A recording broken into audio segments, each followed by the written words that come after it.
अस्सलाम वालेकुम everyone, welcome back to Backbenchers Academy. तो अभी यहाँ पे हम डिस्कस करेंगे हमारे इलेक्ट्रोलाइट डिस्टर्बेंसेस। और इलेक्ट्रोलाइट डिस्टर्बेंसेस में सबसे पहले जो हम इलेक्ट्रोलाइट हमारे यहाँ पे डिस्कस करेंगे वो है हमारा पोटाशियम। अब पोटाशियम जो है हमारे सेल्स के अंदर भी है, सेल्स के हमारे बाहर भी है। सेल्स के अंदर जो है हमारा वो हम उसे हम कहेंगे हमारा इंट्रासेलुलर पोटाशियम। सेल्स के बाहर जो है उसको हम कहेंगे हमारा एक्स्ट्रा सेलुलर पोटाशियम।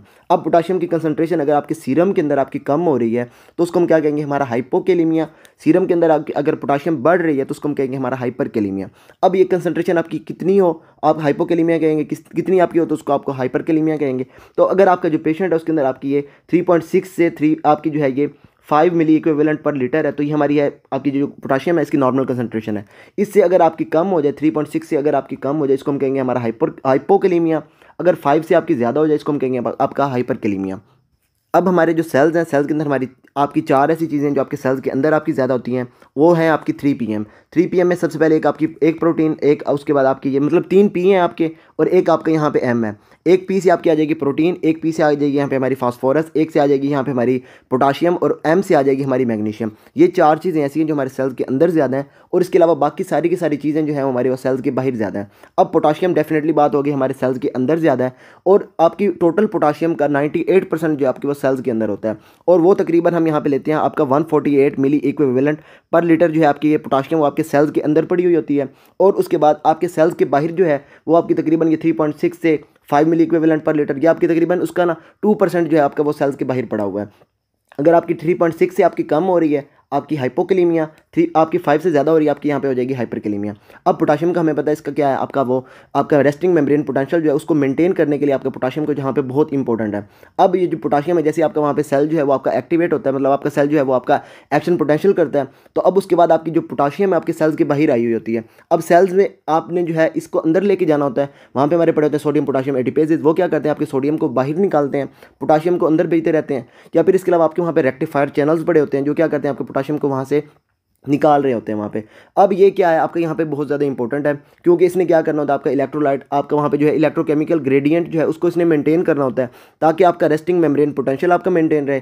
और रेस्टिंग मेम्ब्रेन अगर पोटेंशियल आपका आपका वहाँ पे ठीक है तो अब मतलब ये है कि आपका वहाँ जो सेल्स है वो आपके मतलब ईजिली आपके कंट्रैक्ट कर सकते हैं, और यही रेस्टिंग मेम्ब्रेन पोटेंशियल हमारा ज़रूरी होता है ताकि आपका जो सेल है वो आपका वहाँ पे कंट्रैक्ट कर रहा हो। तो अब कोई भी ऐसी कंडीशन हुई जिसके केस में क्या हुआ, आपकी वहाँ पे पोटाशियम जो है वो आपकी कम हो गई, तो अब इस केस में क्या हो जाएगा, आपके वहाँ पे पोटाशियम अगर आपकी कम हो रही है तो इसका मतलब ये है कि आपका जो रेस्टिंग मेम्ब्रेन पोटेंशियल है वो आपका मोर नेगेटिव हो रहा है। तो अब इस केस में क्या हो जाएगा, आपके जो सेल है वहाँ पे आपका रेस्टिंग मेम्ब्रेन पोटेंशियल आपका नॉर्मल नहीं रहा। अब आपके सेल्स को बहुत डिफिकल्टली आपने जो है ना उसे मतलब आपके सेल जो है उसको आपने बहुत डिफिकल्टली उसको आपने वहाँ पे जो है एक्टिवेट करना, मतलब उसको स्टिमुलाई देंगे और वो उसके अगेंस्ट आपका रिएक्टिव बहुत मुश्किल आपका कर रहा होगा, मतलब जो सेल है आपका वो लेस रिएक्टिव हो जाएगा टू स्टिमुलाई। तो अब इस केस में क्या हो जाएगा, आपके वहाँ पे साइन एंड सिम्टम्स जो हैं वो आपको इसी वजह से आपके वहाँ पे आ रहे होंगे। अभी सबसे पहले क्या हुआ, आपकी पोटाशियम जो आपकी कम हुई, ये आपकी हुई क्यों। अब पोटाशियम जो है हम अपनी जो डेली हम खा रहे हैं आपका खाना डाइट में हम पोटाशियम ले रहे हैं, और उसके बाद हमारी जो पोटाशियम है हमारे सेल्स के बाहर तो हमारी बहुत कम है, हम बहुत ज़्यादा पोटाशियम ले रहे होते हैं। तो हमारे सेल्स क्या करते हैं, हमारी बॉडी क्या करती है, पोटाशियम को आपकी बॉडी से ज़्यादा निकाल रही होती है बॉडी से। अब ये पोटाशियम हमारी निकल रही होती है इन फॉर्म ऑफ स्वेट और डिफरेंट मतलब हमारे और भी चीज़ें अभी मैं आपको वहाँ पे बताता हूँ। अभी क्या है, आपकी पोटाशियम जैसे ही आपकी बाहर निकलती है, अब अगर ये आपकी वहाँ पे मतलब आपकी जो है 3.6 से आपकी ज़्यादा लॉस हो जाए, आपकी सीरम पोटाशियम जो आपके 3.6 से आपकी कम हो जाए, तो हम कहेंगे आपका जो पेशेंट है उसके अंदर वहाँ पे आपकी हो रही है हाइपोकेलेमिया। आपकी लॉस ज़्यादा हो जाए, या फिर आप उसको आप इनटेक कम कर रहे हो, या फिर उसके अलावा आपकी जो सेल्स हैं, अब सेल्स जो हैं यहाँ पे हमारे हमने देख लिया पहले आपकी एक्स्ट्रा सेलुलर भी पोटाशियम पड़ी हुई है, उसके बाद हमारे सेल्स के अंदर भी पोटाशियम पड़ी हुई है। तो अब ऐसा हो जाए कि आपके सेल्स के बाहर वाली जो पोटाशियम है वो सारी हमारी चली जाए सेल्स के अंदर, तो अब क्या हो जाएगा, आपका वहाँ पे जो सेल्स के बाहर वाली पोटाशियम थी सारी अंदर चली गई। अब आपके सेल्स के बाहर पोटाशियम आपकी कम हो जाएगी, तो इस केस को हम क्या कहेंगे, हमारी जो सेल है आपकी पोटाशियम जो है हमारी शिफ्ट हो गई इन टू द सेल्स। तो अब सबसे पहले हम देख लेते हैं हमारी पोटाशियम किन केसेस में आपकी यहाँ पे सेल्स के अंदर शिफ्ट हो रही होती है। तो सबसे पहले जब आपका सेल है वो आपका हो जाए हाइपोओस्मोलर, तो हाइपोओस्मोलैरिटी में क्या हो जाएगा, आपके वहाँ पे ओस्मोल्स आपके कम पड़े हुए हैं, आपकी ओस्मोलैरिटी कम है। अब आपकी जो पोटाशियम है ये तो आपकी डेफिनेटली बात होगी, आपकी पोटाशियम जो है आपके अंदर चली जाएगी अगर आपकी हाइपोओस्मोलैरिटी है। उसके बाद अगर आपकी हाइपर ओस्मोलैरिटी है तो सेल से आपकी पोटाशियम जो है वो आपकी बाहर आ जाएगी, और उस केस में वो क्या कर देगी, आपकी वहाँ पर हाइपरकेलेमिया कर देगी। तो ये तो होगी अलहदा। अभी आपकी यहाँ पे एक चीज़ आपने याद रखनी है, वो ये कि आपकी इंसुलिन जो है वो भी क्या कर देती है, आपकी सेल्स जो है उसके अंदर आपकी वहाँ पे पोटाशियम जो है वो आपकी अंदर भेज देती है। अभी क्या होता है, यहाँ पे आपने एक रूल याद रख लेना है, that is our GI rule. अब इसमें क्या है, एक आपकी यहाँ पे हमारी एक ग्लूकोज है, उसके बाद ये हमारी इंसुलिन है, और उसके बाद हमारी ये पोटाशियम। अब इसमें क्या है, इस रूल्स में क्या है, आपकी अगर ये हमारी इन तीनों में से अगर आप दो चीज़ें जो हैं उसको आप बढ़ा दो तो डेफिनेटली हमारी जो तीसरी चीज़ है वो हमारी क्या हो जाएगी, कम हो जाएगी। मतलब क्या, आप यहाँ पे ग्लूकोज को बढ़ा दो, आप उसके बाद इंसुलिन को बढ़ा दो, अब पोटाशियम जो है वो हमारी क्या हो जाएगी, कम। अब इस केस में क्या होता है, जैसे हम यहाँ पे पेशेंट जो है उसका अगर उसकी वहाँ पे पेशेंट है उसकी वहाँ पे ग्लूकोज बढ़ी हुई है, ग्लूकोज के बढ़े हुए थी, अब हमने क्या कर दी, उसकी वहाँ पे इंसुलिन उसको ज़्यादा दे दी। अब ये क्या हो जाएगा, आपकी ग्लूकोज और इंसुलिन आपकी दोनों बढ़ी हुई हैं, अब डेफिनेटली क्या हो जाएगी, आपकी वो पोटाशियम जो है आपके सीरम के अंदर हमारी क्या हो जाएगी, कम हो जाएगी। अब इस केस में क्या है, आपकी जो इंसुलिन है ये क्या करती है, हमारी सोडियम पोटाशियम एटीपेज जो है उसको वहाँ पे ज़्यादा एक्टिवेट कर रही होती है, उसकी एक्टिविटी को बढ़ा देती है। अब इसमें क्या होता है, यहाँ फॉर एग्जांपल हमारे ये जो है आपका सेल पड़ा हुआ है, ये हमारे यहाँ पे सोडियम पोटाशियम एटीपेज पड़ा हुआ है, इसका काम क्या होता है, इसने सोडियम को बाहर भेजना होता है, 3 सोडियम आउट और उसके बाद 2 पोटाशियम इन। अब इस केस में क्या है, जब इसने क्या कर दिया, इसकी एक्टिविटी को बढ़ा दिया, तो अब क्या हो जाएगी, आपकी पोटाशियम जो है आपकी बाहर से ज़्यादा अंदर जा रही होगी। तो अब इस केस में क्या हो जाएगा, आपकी पोटाशियम जो है बाहर वाली आपके अंदर जा रही है, आपको वहाँ पे क्या हो जाएगा, हाइपोकैलेमिया हो जाएगा। एक आपने इसके अंदर ये जीआई के रूल जो है ये भी आपने याद रख लेना है। उसके बाद क्या है, आपकी यहाँ पे अगर आपका पेशेंट जो है वहाँ पे आपका वो बीटा जो है आपका बीटा एडिनर्जिक एगोनिस्ट वगैरह आपके ले रहा है, फॉर एग्जांपल वहाँ पे उसको साल ब्यूटामोल वगैरह आप वहाँ पे दे रहे हैं, तो वो भी क्या कर देंगे, आपकी सोडियम पोटाशियम एटीपेज की एक्टिविटी को बढ़ा देंगे, और सोडियम जो है आपकी जो पोटाशियम है वो क्या कर देगी, हमारी एक्स्ट्रा सेलुलर से हमारी चले जाएगी इंट्रा सेलुलर, और वहाँ पर क्या हो जाएगा, आपको वहाँ पे हाइपोकैलेमिया हो जाएगा। इसके बाद यहाँ पे आ गया एल्कैलोसिस। अब एल्कैलोसिस हमारी कैसे काज करवाती है, हमारी ये है हाइपोकैलेमिया।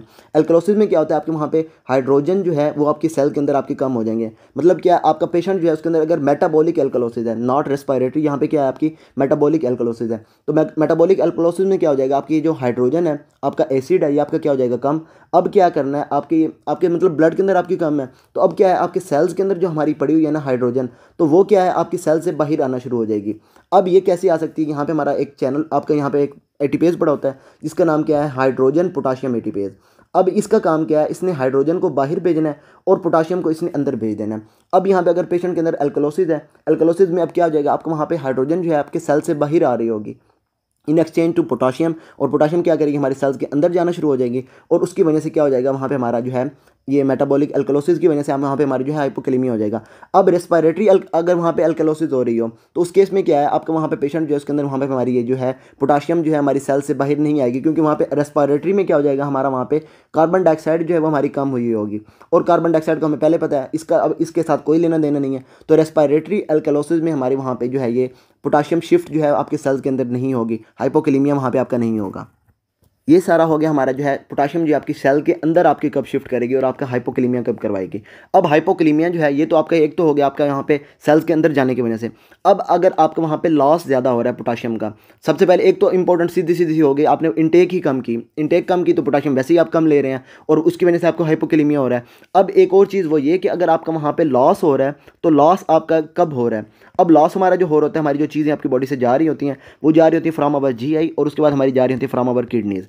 अब यहाँ पे क्या है, आपकी जीआई से आपकी लॉस कब होगी, आपकी पोटाशियम जब आपका पेशेंट जो है फॉर एग्जांपल वो आपका यूज़ कर रहा है लैक्सेटिव्स, मतलब उसने क्या कर दिया वहाँ पे लैक्सेटिव्स जो है उसने ज़्यादा यूज़ कर लिया, उसकी वजह से उसको क्या हो जाएगा, वहाँ पे हमारा डायरिया हो जाएगा। डायरिया में क्या हो जाएगा, आपके वहाँ पे पोटाशियम जो है वो आपकी लॉस होना शुरू हो जाएगी। पोटाशियम लॉस हो जाएगी तो हम क्या कहेंगे, हमारा जो पेशेंट उसके अंदर क्या हो रहा है, वहाँ पे हमारा हाइपोकैलेमिया हो रहा है। इसी तरीके से अगर पेशेंट जो है उसके अंदर वहाँ पे वॉमिटिंग हो रही है, वॉमिटिंग की वजह से अब क्या हो जाएगा, वहाँ पे आपकी ये पोटाशियम लॉस होना शुरू हो जाएगी, और उसकी वजह से भी आपका जो पेशेंट है उसके अंदर क्या हो जाएगा, वहाँ पे हमारा हाइपोकैलेमिया हो जाएगा। वॉमिटिंग में एक और चीज़ वो ये कि हमारा जो है वॉमिटिंग में क्या होता है, हमारा एसिड भी लॉस हो रहा होता है। एसिड जैसे लॉस होगा, इसको कंपनसेट करने के लिए अब सेल्स क्या करेंगे, आपका वहाँ पे हाइड्रोजन बाहर लेके आएंगे और पोटाशियम को अंदर भेज देंगे, उसकी वजह से भी वहाँ पे हमारा क्या हो जाएगा, हाइपोकैलेमिया हो जाएगा। अब ये जो है हमारा यहाँ पे याद रखना है वो ये कि डायरिया अगर हो रहा है पेशेंट के अंदर, तो डायरिया की वजह से आपके ज़्यादा हो सकता है हाइपोकैलेमिया, वॉमिटिंग की वजह से इतना ज़्यादा आपका वहाँ पे जो है ना हाइपोकैलेमिया नहीं हो रहा होता। उसके बाद ये जो है आपका ये जो हो गया हमारा, एक तो हो गया हमारा जीआई के अंदर से लॉसेज जो हो रहे हैं। उसके बाद जब बात करेंगे हमारी किडनीज़ के अंदर, अब किडनीज़ को हमने क्योंकि हमने सारा पढ़ लिया हुआ है तो इसको हम यहाँ पे थोड़ा ज़्यादा देख लेंगे। उसमें यह कि अगर आपका पेशेंट जो है वो आपका डायूरेटिक्स यूज़ कर रहा है, डायूरेटिक्स क्या करेंगी, आपके वहाँ पे पोटाशियम जो है उसको लॉस करवाएंगी। ये हमने सारा वहाँ पे मैकेनिज्म देख लिया हुआ है। पोटाशियम जैसे ही आपकी लॉस हो जाएगी तो उसमें क्या हो जाएगा, आपका जो पेशेंट है उसके अंदर वहाँ पे हो जाएगी हमारी हाइपोकैलेमिया। और उसके बाद यहाँ पे एक चीज़ इंपॉर्टेंट वो ये कि अगर आपका पेशेंट जो है वो डायूरेटिक्स यूज़ कर रहा है, लेकिन वो कौन से हमारे पोटाशियम स्पेयरिंग डायूरेटिक्स, तो अब इस केस में जो है आपको वहाँ पे हाइपोकैलेमिया आपको वहाँ पे नहीं नजर आएगा। इसके बाद जो पेशेंट है वो अगर आपका है उसके अंदर एल्डोस्टेरोन बढ़ी हुई है, एल्डोस्टेरोन जब बढ़ेगी ये क्या करेगी, वहाँ पे हमारे एल्डोस्टेरोन रिसेप्टर के साथ वहाँ पे लगेगी, और ये क्या करेगी, हमारी वहाँ पे जो सोडियम है उसको वहाँ पे ज़्यादा आपकी बॉडी के अंदर रखना शुरू कर देगी। जाएगी, सोडियम ज़्यादा है तो इसका मतलब क्या है कि आपकी पोटाशियम जो है वो आपकी कम हो जाएगी। अब इस केस में क्या हो सकता है, आपका पेशेंट जो है फॉर एग्जांपल उसके अंदर वहाँ पे कौन सिंड्रोम है, हाइपर एल्डोस्टेरोनिज्म है। अब उसकी वजह से क्या हो जाएगा, आपके वहाँ पे एल्डोस्टेरोन बढ़ी हुई होगी, आपका पेशेंट जो है वो क्या करेगा, वहाँ पे आपकी पोटाशियम जो है उसकी लॉस करवाना शुरू कर देगा, पोटाशियम आपकी बॉडी के अंदर कम हो जाएगी। इसके बाद जो है पेशेंट फॉर एग्जांपल उसके अंदर क्या है, कॉर्टिसोल्स आपके बढ़े हुए हैं। कॉर्टिसोल्स आपके किस में बढ़ सकते हैं, फॉर एग्जांपल जो पेशेंट है उसके अंदर वहाँ पे क्या है, आपका कुशिंग सिंड्रोम है। अब ये कुशिंग सिंड्रोम में आपके कॉर्टिसोल्स बढ़े हुए होंगे, वो क्या करेंगे, आपके एल्डोस्टेरोन रिसेप्टर्स के साथ लगेंगे, वही आपका जो एल्डोस्टेरोन काम करवा रहा है, आपके क्या करवाएंगे, वहाँ पे हमारे सोडियम की रिटेंशन करवा देंगे, पोटाशियम लॉस करवाना शुरू कर देंगे और पेशेंट चला जाएगा आपका हाइपोकैलेमिया की तरफ। इसके बाद जब बात करें एक चीज़, हाँ वो ये कि आपका पेशेंट जो है फॉर एग्जांपल वो आपका आता है लिकोराइस के साथ।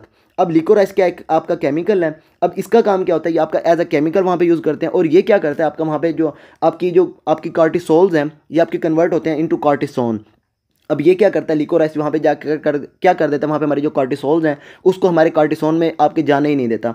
अब अगर कॉर्टिसोल जो है उसकी वहाँ पे डिग्रेडेशन नहीं होगी तो मतलब ये है कि डेफिनेटली आपके वहाँ पे कॉर्टिसोल्स आपके बढ़े हुए होंगे और उस केस में भी आपका वहाँ पे क्या है, ये हमारा जो है एल्डोस्टेरोन ज़्यादा हो जाएगा, एल्डोस्टेरोन रिसेप्टर्स के साथ लगेंगी और पोटाशियम जो है हमारी वहाँ पे लॉस होना शुरू हो जाएंगी। इसके बाद जो है अगर आपका पेशेंट जो है वहाँ पे ड्रग्स वगैरह यूज़ कर रहा है, फॉर एग्जांपल जो पेशेंट है उसके अंदर वो वहाँ पे हमारा यूज़ कर रहा है जेंटामाइसिन, उसके बाद आपका वहाँ पे आ जाएगी एम्फोटेरिसिन भी, या फिर उसके अलावा हमने पहले देख लिया हमारे जो है ये आपकी डायूरेटिक्स वगैरह। तो जब वो पेशेंट यूज़ कर रहा होगा तो उस केस में भी क्या हो जाएगा, आपको वहाँ पे पोटाशियम लॉस होना शुरू हो जाएगी और वहाँ पे क्या हो जाएगा, आपका पेशेंट जो आपका हाइपोकैलेमिया के साथ आ जाएगा। इसके बाद वहाँ पे हमने जो अब पहले हमने देख लिए थे हमारे ये जो है डिफेक्ट्स आ जाए हमारे जो है प्रॉक्सिमल कन्वोल्यूटर ट्यूब्यूल या फिर आपके डिस्टल कन्वोल्यूटर ट्यूब्यूल या फिर लूप ऑफ हेनले के अंदर, उसमें हमने देख लिया था हमारे फैंकोनी बेंगल्स, मतलब आपका क्या है पेशेंट जो है उसके अंदर अगर वहाँ पे आपका हो जाए लीडल सिंड्रोम, उसके बाद बार्टर सिंड्रोम, गेटलमैन सिंड्रोम, इन सारे केसेस में भी क्या हो जाएगा आपका पेशेंट, क्योंकि हमने वहाँ पे देखा था ये हमारे क्या है आपके वो इक्वल होते हैं, अब ये इक्वल टू आवर थायज़ या फिर हमारे ये डायूरेटिक्स वगैरह, तो उस केस में क्या हो जाएगा आपको वहाँ पे हाइपोकैलेमिया वगैरह हो जाएगा। इसके बाद अगर आपका पेशेंट जो है, अच्छा हाइपोमैग्नीसीमिया, यहाँ पे एक चीज़ इंपॉर्टेंट है वो ये कि अगर आपका जो पेशेंट है उसके अंदर आपकी हो रही है हाइपोमैग्नीसीमिया, अब हाइपोमैग्नीसीमिया में क्या हो जाएगा, आपकी मैग्नीशियम आपकी कम हुई होगी। अब मैग्नीशियम जब आपकी कम होती है ये क्या करती है, आपकी वहाँ पे लॉस करवाना शुरू कर देती है हमारी ये पोटाशियम को।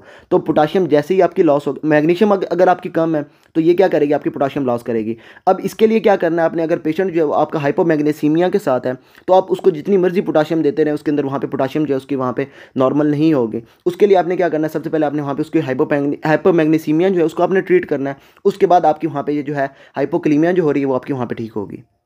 इसके बाद अगर आपका पेशेंट जो है वो आपका है डीकेए का, मतलब क्या डायबिटिक कीटो एसिडोसिस है, मतलब आपका एसिड बढ़ा हुआ है। अब इसमें भी आपकी वहाँ पे क्या हो जाएगी आपकी ये, अच्छा ये डीकेए में क्या होता है, आपका जो पेशेंट है उसकी वहाँ पे डायबिटीज, मतलब उसकी जो इंसुलिन है वो सॉरी हमारी जो ग्लूकोज है वो उसकी बहुत ज़्यादा बड़ी होती है। उसको जब आप ट्रीट करते हैं आप वहाँ पर उसको इंसुलिन दे रहे होते हैं तो ये डेफिनेटली क्या कर देगी, वही हमारा जीआई के रूल के थ्रू हमारी क्या कर देगी, हमारी पोटाशियम जो है वो लॉस करवाना शुरू कर देगी, पोटाशियम हमारे सेल्स के बाहर आना शुरू हो जाएंगे और आपका पेशेंट जो उसके अंदर क्या हो जाएगा, वहाँ पे सॉरी पोटाशियम जो है वो हमारे सेल्स के अंदर जाना शुरू हो जाएगी और उसमें क्या हो जाएगा, आपकी ये ग्लूकोज भी बढ़ी हुई है, इंसुलिन भी बढ़ी हुई है, पोटाशियम हमारी कम हो जाएगी और पेशेंट जो उसके अंदर हमारा हो जाएगा हाइपोकैलेमिया।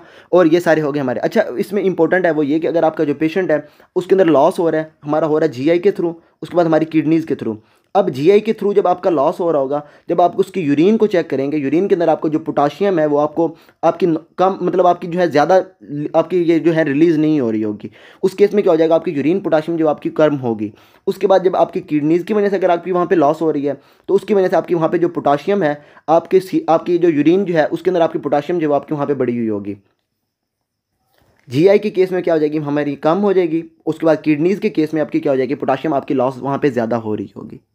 इसके बाद अगर आपका पेशेंट है फॉर एग्जांपल आपका हार्ट फेलियर का है, सिरोसिस का है, और इसके अलावा आपका पेशेंट जो है फॉर एग्जांपल हमारा है वो ये प्राइमरी एल्डोस्टेरोनिज्म का, उसमें भी क्या है आपका एल्डोस्टेरोन सारे में आपका ज़्यादा बढ़ा हुआ है। अब हार्ट फेलियर में भी क्या होता है, आपका वहाँ पे जो है रास सिस्टम एक्टिवेट हो जाता है और वो क्या कर देते हैं, आपके वहाँ पे एल्डोस्टेरोन जो है उसको वहाँ पे आपकी ज़्यादा कर देते हैं। अब एल्डोस्टेरोन आपकी ज़्यादा बाइंड करेगी रिसेप्टर्स के साथ और ये क्या करेगी, हमारी सोडियम जो है उसको वहाँ पे सेल्स के अंदर बढ़ा देगी। सोडियम बढ़ेगी, पोटाशियम हमारी क्या हो जाएगी कम, और पेशेंट जो उसके अंदर वहाँ पे हो जाएगा हाइपोकैलेमिया। उसके बाद अगर पेशेंट जो है उसके अंदर फॉर एग्जांपल है वहाँ पे रीनल ट्यूबुलर एसिडोसिस, और या फिर वो हमारी है टाइप 1 या फिर टाइप 2 जो है हमारी क्या है डिस्टल कन्वोल्यूटर ट्यूब्यूल का डिफेक्ट है, उसकी वजह से हमारी वहाँ पे प्रोटीन्स ये सॉरी हमारी पोटाशियम जो आपकी लॉस होना शुरू हो जाएगी। उसके बाद टाइप 2 में क्या हो जाएगा, आपके वहाँ पे प्रॉक्सिमल कन्वोल्यूटर ट्यूब्यूल का डिफेक्ट है, आपकी पोटाशियम लॉस होना शुरू हो जाएगी। हम क्या कहेंगे, हमारे जो पेशेंट है उसके अंदर क्या हो रहा है, वहाँ पे हमारा हाइपोकैलेमिया हो रहा है। अब रीनल कॉजेज़ हमारी बहुत ज़्यादा हो गई हैं। अब रीनल कॉजेज़ को थोड़ा सा डिफरेंशिएट करना हो तो वहाँ पे क्या हो जाएगा, अगर आपकी रीनल कॉजेज़ में अगर आपका पेशेंट जो है उसके अंदर वहाँ पे उसका बीपी जो है वो उसका नॉर्मल है, बीपी उसका अगर नॉर्मल है या फिर उसका वहाँ पे कम हुआ है, तो इसका मतलब ये है कि आपका जो पेशेंट है उसके अंदर वहाँ पे क्या है, आपके वहाँ पे उसको डायूरेटिक्स दे रहे हैं, डायूरेटिक्स की वजह से आपके वहाँ पे हाइपोकैलेमिया हो रहा है, या फिर आपका जो पेशेंट है उसके अंदर वहाँ पे रीनल ट्यूबुलर एसिडोसिस है, या फिर उसके अलावा वहाँ आपका जो पेशेंट है उसके अंदर वहाँ पे क्या है, आपकी हाइपोमैग्नीसीमिया है। तो उस केसेस में क्या हो जाएगा, आपके वहाँ पे बीपी तो आपका नॉर्मल होगा, लेकिन वहाँ पे आपकी क्या हो जाएगी, आपकी हाइपोकैलेमिया आपको वहाँ पे नज़र आ रहा होगा। अब बीपी आपका बढ़ा हुआ कब होगा, जब आपकी क्या हो जाएगी, आपकी ये जो हमारी जो है एल्डोस्टेरोन है वो आपकी बढ़ी हुई होगी। अब एल्डोस्टेरोन हमारी कब बढ़ी हुई होगी, फॉर एग्जांपल आपका जो पेशेंट है उसके अंदर वहाँ पे उसको एल्डोस्टेरोनिज्म है, हाइपर एल्डोस्टेरोनिज्म है, या फिर उसके अलावा वहाँ पे आपकी जो है कॉर्टिसोल्स आपकी बढ़ी हुई है, कुशिंग सिंड्रोम है, या फिर उसके अलावा आपका जो पेशेंट है उसके अंदर कॉन सिंड्रोम है, उसमें क्या हो जाएगा, आपका वहाँ पे एल्डोस्टेरोन बढ़ी होगी, या फिर उसके अलावा आपकी वहाँ पे कॉर्टिसोल जो है वो हमारी बढ़ी होगी। अब उन दोनों केसेस में क्या हो जाएगा, आपके एल्डोस्टेरोन रिसेप्टर के साथ लगेगी और वहाँ पे आपकी पोटाशियम जो आपकी लॉस होना शुरू हो जाएगी। तो ये हमारी सारी कॉजेज होंगी हाइपोकैलेमिया की। अब जो पेशेंट है उसके अंदर जब आपने पेशेंट को आपके पास आया, आपके पास पेशेंट के अंदर आपको साइन एंड सिम्टम्स आपको किस तरह के नजर आएंगे, तो सबसे पहले क्या हो जाएगा, आपका वहाँ पे हाइपोकैलेमिया हुआ है, आपका जो है आपका एक्साइटेशन नहीं हो सकती, तो एक्साइटेशन की वजह से आपके वहाँ पे जो सेल हैं वो आपके लेस रिएक्टिव टू स्टिमुलाई हैं। तो अब इस केस में क्या हो जाएगा, आपके वहाँ पे पैरालिसिस आपको नजर आ जाएगी। उसके बाद आपका जो पेशेंट है आपको वीकनेस नजर आ गई, क्योंकि पोटाशियम का काम है, इसने क्या करना है वहाँ पे आपकी कंट्रैक्शन करवाना है, वीकनेस नजर आ जाएगी आपको। उसके बाद आपकी जीआईटी के अंदर हो रही है वहाँ पे, तो आपको वहाँ पे कॉन्स्टिपेशन नजर आ जाएगी, आपको क्रैम्प्स नज़र आ जाएंगे। अब अगर हार्ट की तरफ जा रही है तो हार्ट के अंदर आपको वहाँ पे ये हमारा एरिथमिया की तरफ चला जाएगा पेशेंट, और उसके बाद अगर वहाँ पे एक्साइटेशन नहीं हो रही तो पेशेंट हमारा चला जाएगा कार्डिक अरेस्ट की तरफ। तो ये सारे साइन एंड सिम्टम्स आपको वहाँ पे नज़र आ जाएंगे। और इसके साथ साथ वहाँ पे आपको जो है रेस्पिरेटरी डिप्रेशन भी आपकी नज़र आ सकती है, मतलब आपके जो रेस्पिरेटरी मसल्स हैं वो आपके वहाँ पे सही से काम नहीं करेंगे, रेस्पिरेटरी डिप्रेशन आपकी आ जाएगी। और उसके बाद जब आप पेशेंट जो है उसके अंदर वहाँ पे आप हमारे लेबॉर्ट्रीज़ की तरफ जाते हैं, अब उसमें क्या है, आपने पेशेंट जो है उसके अंदर सीरम चेक किया, उसके बाद आपने उसका यूरिन चेक किया, यूरिन के अंदर अगर वहाँ पे आपकी आ रही है ये पोटाशियम ज़्यादा, तो उसमें क्या है, आपका वहाँ पे एक प्रॉब्लम है आपकी ये किडनीज़ की तरफ। अब अगर पोटाशियम आपकी वहाँ से ज़्यादा लॉस हो रही है तो अब जो है आप पेशेंट जो है उसके अंदर वहाँ पे हमारी करवाएंगे ईसीजी। तो ईसीजी के अंदर सबसे पहले हमने जो देखा था हमारा क्या हो जाएगा, हाइपोकैलेमिया। हाइपोकैलेमिया में मतलब क्या है, आपका जो पेशेंट है उसमें क्या है, हाइपोकैलेमिया की बजाय आप इसे याद रख लें हाइपोकैलेमिया। अब ये यू वेव आपकी वहाँ पे आना शुरू हो जाएंगी, फ्लैट टी वेव्स आपको वहाँ पे नज़र आएंगी। उसके बाद आपका जो क्यूटी आपका जो इंटरवल है वो आपका क्या हो जाएगा, इस केस में आपका वो आपका प्रोलॉन्ग हो जाएगा। क्यूटी इंटरवल हमारा ये जो है कैल्शियम की वजह से भी हो जाता है, और उसके बाद यहाँ पे हमारी ये जो है हमारी हाइपोकैलेमिया की वजह से आपका जो है क्यूटी इंटरवल वो भी आपका वहाँ पे जो है आपका कम हो जाता है। उसके बाद जो है अगर पेशेंट है उसके अंदर वहाँ पे आपके क्योंकि आपका प्रेसिपिटेशन करवा रहा है एरिथमियाज की तरफ, तो आपको वहाँ पे एरिथमियाज और उसके बाद वेंट्रिकुलर या फिर एट्रियल टैकीकार्डिया वगैरह आपको वहाँ पे नज़र आना शुरू हो जाएगा, टैकी एरिथमियाज वगैरह आपको वहाँ पे आ जाएंगी। और इसके साथ साथ वहाँ पे आपको जो है एसटी सेगमेंट जो है उसकी डिप्रेशन वगैरह नज़र आ जाएगी, या फिर उसके अलावा आपको वहाँ पे एवी ब्लॉक्स वगैरह आपको वहाँ पे नज़र आ जाएंगे। तो ये सारे के सारे हमारे हो जाएंगे हाइपोकैलेमिया की वजह से। अब पेशेंट जो है उसको आपने वहाँ पे ट्रीट करना है, तो ट्रीटमेंट में आपने क्या करना है, पेशेंट जो है उसकी वहाँ पे अंडरलाइन कॉज को आपने ट्रीट करना है। अगर पेशेंट के अंदर डायूरेटिक्स की वजह से आपकी हाइपोकैलेमिया हो रहा है, आप डायूरेटिक्स को वहाँ पे कम कर दें, मतलब आपके जो डायूरेटिक्स हैं अगर वहाँ पे आप वो यूज़ कर रहे हैं जिसकी वजह से आपकी पोटाशियम लॉस हो रही है, आप क्या कर दें उसको वहाँ पे पोटाशियम स्पेयरिंग डायूरेटिक्स वगैरह इस तरह के आप वहाँ पर करवा दें। उसके अलावा आप क्या कर दें उसको वहाँ पे ओरल या फिर उसके अलावा हमारी जो है आईवी उसको पोटाशियम जो है वहाँ पे हमारी देना शुरू कर दें। अब इस केस में क्या है, आपका जो ओरल रूट है वो हमारा है सेफ्टी, मतलब सेफ्टी पर्पजेज़ के लिए हम क्या करेंगे, हमारा जो है ओरल ही देंगे, क्योंकि वहाँ से हमारी जो है ये कॉन्स्टेंटली आपकी कुछ ना कुछ थोड़ी थोड़ी सी हमारी जो पोटाशियम है वहाँ पे हमारी आ रही होगी जीआईडी के थ्रू। अगर आप उसको दे देंगे आईवी के थ्रू, अब आईवी में ऐसा हो सकता है कि आप वहाँ पे पोटाशियम जो है वो डेफिनेटली बहुत ज़्यादा दे दें, और उसकी वजह से अब क्या हो जाएगी, हाइपरकैलेमिया हो जाएगा, और हाइपरकैलेमिया की वजह से भी वहाँ पे हमारी जो है एरिथमियाज आना शुरू हो जाएंगी। तो अगर आप वहाँ पे पेशेंट को आईवी दे रहे हैं, आईवी थ्रू दे रहे हैं, तो उसमें आपने क्या करना है, आपने जो हमारी जो पोटाशियम देनी है वो आपने देनी है at rate of 20 milliequivalent per litre per hour. इस हिसाब से आपने वहाँ पे जो है पेशेंट के अंदर वहाँ पे हाइपोकैलेमिया को ट्रीट करना है। और उसके बाद जो है अब पहले मैंने आपको बता दिया, अगर आप उसके अंदर हाइपोमैग्नीसीमिया को ट्रीट नहीं करेंगे तो आपका जो पेशेंट है उसके अंदर वहाँ पे हमारी हाइपोकैलेमिया ठीक नहीं होगी। सबसे पहले आपने देखना अगर उसके अंदर वहाँ पे हमारी हाइपोमैग्नीसीमिया हुई है, हाइपोमैग्नीसीमिया को पहले ट्रीट करें, उसकी वजह से वहाँ पे हमारे जो है हाइपोकैलेमिया ट्रीट होगा। हाइपोमैग्नीसीमिया क्या करवाएगा, वहाँ पे हमारी पोटाशियम लॉस करवाना शुरू कर देगा, जिसकी वजह से हमारी अगर वहाँ पे जो है अगर मतलब वहाँ पे हमारी क्या हो जाएगी, हमारी वहाँ पे हमारी हाइपोकैलेमिया हो रही होगी। अगर हाइपोमैग्नीसीमिया को ही हमने ट्रीट नहीं किया तो हम जितनी मर्जी पोटाशियम देते रहे सारी की सारी हमारी वेस्ट ही होनी है। और उसके बाद एक चीज़ इंपॉर्टेंट वो ये कि अगर आपका जो पेशेंट है हाइपोकैलेमिया के साथ आपके पास आ गया है तो उसका वहाँ पे फ्लूइड को आपने ठीक करने के लिए आपने वहाँ पे उसको डेक्स्ट्रोज वाटर आपने नहीं दे देना। डेक्स्ट्रोज वाटर अब क्यों नहीं देना, मैंने आपको पहले बता दिया था हमारा जीए के रूल। अब उसमें क्या हो जाएगा, जैसे आप पेशेंट जो है उसको हाइपोकैलेमिया को उसके अंदर जो है वहाँ पे उसका जो फ्लूइड है उसका कम हुआ है, उसको आपने ट्रीट करने के लिए उसको जैसे ही आपने वहाँ पे दिया ये डेक्स्ट्रोज, अब डेक्स्ट्रोज क्या है, हमारी ग्लूकोज है, तो क्या हो जाएगी आपकी ग्लूकोज बढ़ जाएगी, ग्लूकोज बढ़ेगी साथ ही हमारी जो है इंसुलिन बढ़ जाएगी। अब ये दोनों हमारी जैसे बढ़ेंगे हमारा पोटाशियम जो आपका वहाँ पे कम हो जाएगा। ये रूल आपने दोबारा से याद रख लेना है, बहुत इंपॉर्टेंट है। आपको जहाँ पे आपकी ग्लूकोज इंसुलिन आपकी दोनों बढ़ रही होंगी, आपके पोटाशियम क्या हो जाएगी, आपकी कम हो जाएगी। या फिर आपकी क्या हो जाएगी, इंसुलिन अगर आपकी बढ़ रही हो, पोटाशियम आपकी कम, आपकी भी ज़्यादा हो रही हो, उस केस में क्या हो जाएगा, हमारी ग्लूकोज जो आपकी कम हो जाएगी। बाकी हाइपोकैलेमिया के अंदर यही था। अगर आपको इसके अंदर कोई भी प्रॉब्लम हो then you can ask me. मैंने कोशिश तो बहुत की है कि आपको जितना भी इजी हो सके उतना वहाँ पे आपको समझा दूँ, लेकिन फिर भी अगर कोई प्रॉब्लम हो then you can ask me and till then अल्लाह हाफिज़।